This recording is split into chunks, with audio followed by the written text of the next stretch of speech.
කොණ්ඩ කුරුල්ලෝ. කොණ්ඩ කුරුල්ලෝ කියන්නේ මිදුලේ පාළුව නැති කරන අරුම පුදුම කුරුල්ලෙක්. ගෙවතු, වගාපි, බඩවැටිවල මගේම වනාන්තර මායිම් වලත් දිවයින පුරාම පාහේ සුලභ වන දේශීය පක්ෂියෙක්. කොණ්ඩ කුරුල්ලෝ වනාන්තර අභ්‍යන්තරයේ හමු වෙන්නේ නැහැ. ජෝඩු වශයෙන් හෝ කුඩා රංචු වශයෙන් දිවිගෙවෙන කොණ්ඩ කුරුල්ලන් කුඩා ගෙඩි වර්ග හා කෘමීන් ආහාරයට ගන්නවා.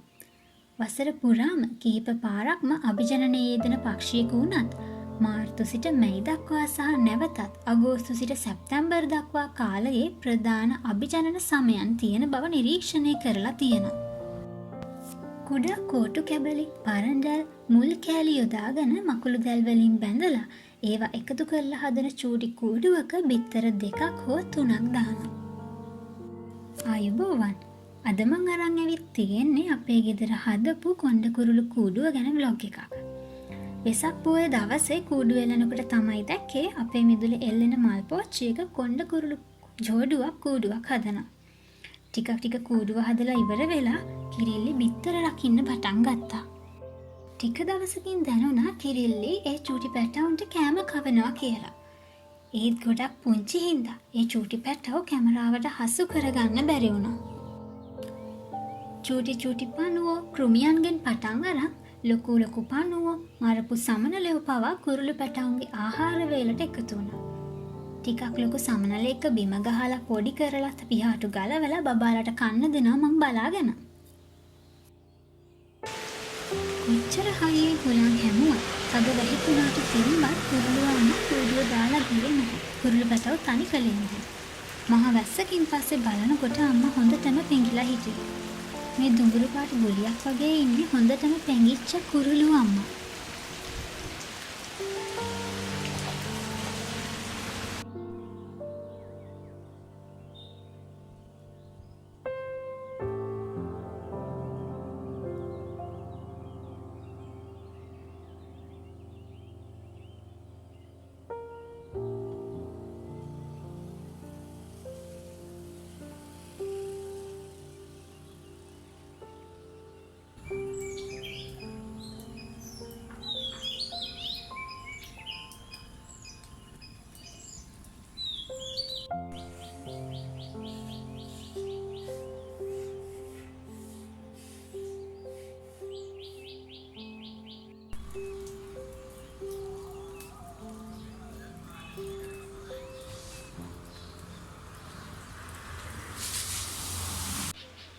අවල් වෙද්දි කුරුළු අම්මගේ තාත්තගේ විලාපේ ඉවරයක් නැහැ.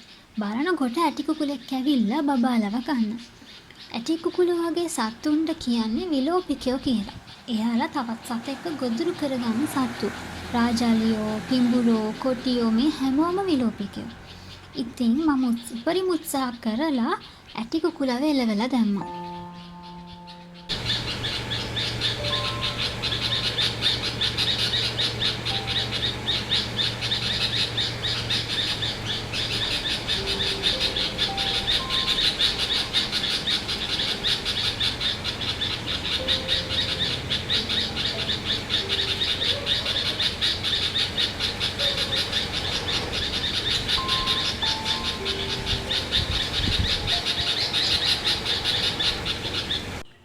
මේ කාලේ පුරාවටම පූස් සංගමේ මේ ගහවටේ නිතර ගැවසෙන එක තමයි අපි මුහුණ දුන්න ලොකුම කරදරේ. නැට්ට කොටයි කළු කොටියයි පොල් සම්බෝල පූසෝ දෙන්නයි මල් ටිකිටි මෙතෙන්ට මාර කැමති. දවල් කාලේ එහා ගෙදර තාප්පේ උඩයි ඉස්සරහා ගෙදර වහලේ උඩයි අපේ ගෙදර බැල්කනියේ තමයි මෙයාලා ඉන්නේ. ඉතින් මේ කූඩුව ළඟින් පූසෝ එලවන එක මගේ දවසේ වැඩක් වුණා.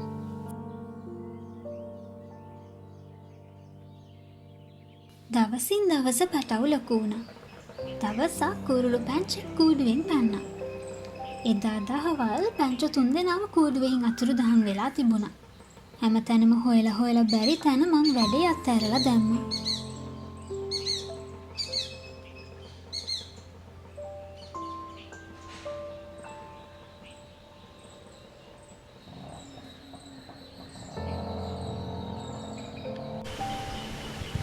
මේ ඉන්නේ මල් ටිකිටි.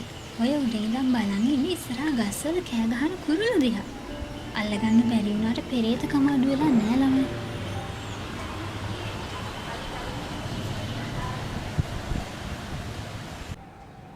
වෙද්දී චූටි පැටවුණු කාමරංක 10ට ගෙනල්ලා තිබුණා. එයාලව කවලා පොවලා රැලි වෙනකන් මෙයාලා පරිස්සම් කළා. ඒත් පූසන්ගෙන් බේරගන්න අමාරුයි. ඒ හින්දා වෙන්න ඇති පහුවදා උදෙන්ම බබාලත් අරගෙන අපේ ඉස්සරහ ගෙදරට ගිහින් තිබුණා.